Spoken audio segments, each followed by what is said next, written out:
అందరికీ నమస్కారం అండి. రత్నభాస్కర్ ఛానల్కి మాట మంత్రి కార్యక్రమానికి మీ అందరికీ స్వాగతం.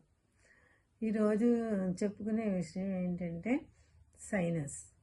సైనస్ అంటే అది పెద్ద తెలియని పదం కాదు. ఏముందంటే మనకి జలుబు చేస్తుంది, జలుబు చేసి రంపబడుతుంది కదా, అప్పుడు మనకి ఈ ముక్కు పూడుకుపోతుంది. దాంతో మనకి చీమిడి వస్తుంది కదా, దాంతో మొత్తం అంతా కఫంతో అదంతా కూడా ఇదే నిండిపోతుంది. అప్పుడు మనకు ఊపిరాడడం చాలా కష్టంగా ఉంటుంది అన్నమాట. ఇది కొంతమందికి ఏంటంటే అలా ఏడాది పొడుగునా ఉంటుంది. మనం ఈ కఫం అది వచ్చినప్పుడు అశ్రద్ధ చేస్తే కనుక డాక్టర్కి దానికి చూపించుకోకుండాను మనకి ఎక్కువైపోతుంది. మనం డాక్టర్ దగ్గరికి వెళ్ళేలోగా మనకు బాగా ఎక్కువైతే కన్నా వెళ్ళం కదా, తగ్గించుకోవడానికి ట్రై చేస్తాం మన ఇంట్లో. మామూలుగా రంపబెట్టినప్పుడు సైనస్ మనకి ఏం లక్షణాలు ఏంటంటే దానికి మనకి కొంచెం తలపోటుగా ఉంటుంది. ఒకసారి తల బరువు లేకపోతే అంతా ఒళ్ళంతా నొప్పులు, మొహం అంతా కూడా అంతా నొప్పులుగా ఉంటుంది అనమాట. ఆ తర్వాత ముక్కు దిబ్బడేసేసి ఇంకా మనం ఊపిరి పీల్చుకోలేము. రెండు ముక్కు కన్నాలు కూడా నిండిపోయి మనకి ఊపిరి పీల్చుకోలేము.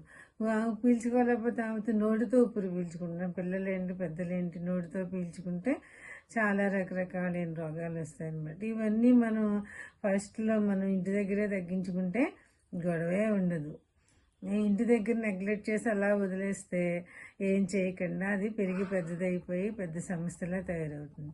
మన ఇంట్లో తగ్గించుకోవడానికి ఏం చేయాలంటే ఇప్పుడు చూద్దాం అన్నమాట. ఫస్ట్ ఏంటంటే చాలా అపోహలు ఉన్నాయి. ఈ రంపు పట్టినప్పుడు, జలుబు చేసినప్పుడు, ఇవి వచ్చినప్పుడు ఇవి తినకూడదు అవి తినకూడదు అంటారు కదా. అవేమి కాదు, అన్నీ తినచ్చు. ఏం తినచ్చో చూసుకుందాం ఏం చేయాలో. చలికాలంలోనూ సి విటమిన్ బాగా కావాలి మనకి. కానీ అందరూ ఏమంటారు, నిమ్మకాయ తినద్దు, పళ్ళు తినద్దు, మీకు రంప ఎక్కువైపోతుంది అంటారు. కానీ ఏంటంటే మనకు సి విటమిన్ చాలా చాలా అవసరం. సి విటమిన్ అటువంటి కివి, బత్తాయి, జామ ఇలాంటివన్నీ కూడా మనం బాగా పళ్ళు తినాలి. నెక్స్ట్ మనకి ఏంటంటే శీతాకాలంలో ఆల్రెడీ రోగనిరోధక శక్తి తక్కువ ఉంటుంది. మిగతా కాలాల కంటే కూడా తక్కువ ఉంటుంది కాబట్టి మనం ఎక్కువ మంచి మంచి ఫుడ్ తిని రోగనిరోధక శక్తిని మనం పెంచుకోవాలి. అందువల్ల మనం సి విటమిన్ ఉన్న పళ్ళతో పాటు ఇంకా రకరకాల పోషకాలను మనం తినాలి. అవి ఏంటంటే ఈ సి విటమిన్ తినడం వల్ల ఏమవుతుందంటే తెల్ల రక్త కణాలు పెరుగుతాయి. తెల్ల రక్త కణాలు పెరగడం వల్ల మనలో ఉన్నటువంటి రోగ క్రిములని పోరాడడానికి తెల్ల రక్త కణాలు పోరాడతాయి కదా. పోరాడితే మనం ఆరోగ్యంగా ఉంటాం కాబట్టి సి విటమిన్ తప్పనిసరిగా మనం వాడాలి. నెక్స్ట్ ఏ విటమిన్లు, ప్రోటీన్లు ఎక్కువగా ఉండే ఆహార పదార్థాలు తినాలి. మనకు తెలుసు కదా, ఆకుకూరలు ఇవి అన్నమాట. నెక్స్ట్ ప్రోబయాటిక్స్ ఎక్కువగా ఉంటే తింటే కనుక జీర్ణ వ్యవస్థ మనకి బాగుపడుతుంది. ఏంటంటే ఏం చెప్తారంటే ప్రతి వాళ్ళు చెప్పేది ఏంటంటే గట్ అంటే ఏంటి, ఈ పొట్ట జీర్ణ వ్యవస్థ బాగుంటే కనుక మనకి ఎటువంటి రోగాలు రావు. ముందు మన జీర్ణ వ్యవస్థని కాపాడుకోవడానికి ట్రై చేయండి అని చెప్పి చెప్తున్నారు ఇప్పుడు. నెక్స్ట్ మన అన్ని ఫ్రిడ్జ్లో పడేస్తాం. మిగిలిన పదార్థాలన్నీ ఫ్రిడ్జ్లో పడేసుకుని తింటూ ఉంటాం కదా. ఆ పదార్థాల వల్ల ఏమవుతుందంటే మనకి కఫం ఎక్కువ పెరిగిపోయి మనకి సైనస్ వచ్చే అవకాశం ఉంటుందన్నమాట. అందుకని ఫ్రిడ్జ్లో ఉన్నటువంటి పదార్థాలు తినకూడదు.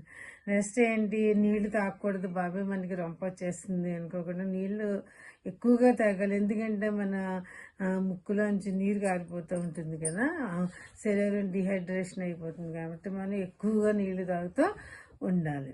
ఆ తర్వాత దీనికి ఏంటంటే మనకు కావాల్సింది వాళ్ళకి తినాలి, తాగాలి, నిద్ర కూడా సమయానుకూలంగా నిద్రపోవాలి. అప్పుడు మనకి ఎటువంటి జలుబు చేసినా కానీ అది మనకి పోతుంది. కొంచెం వేడి నీళ్ళు తాగాలి. వేడి నీళ్ళు తాగుతూ ఉంటే కఫం అంతా బయటకు వచ్చేస్తుంది.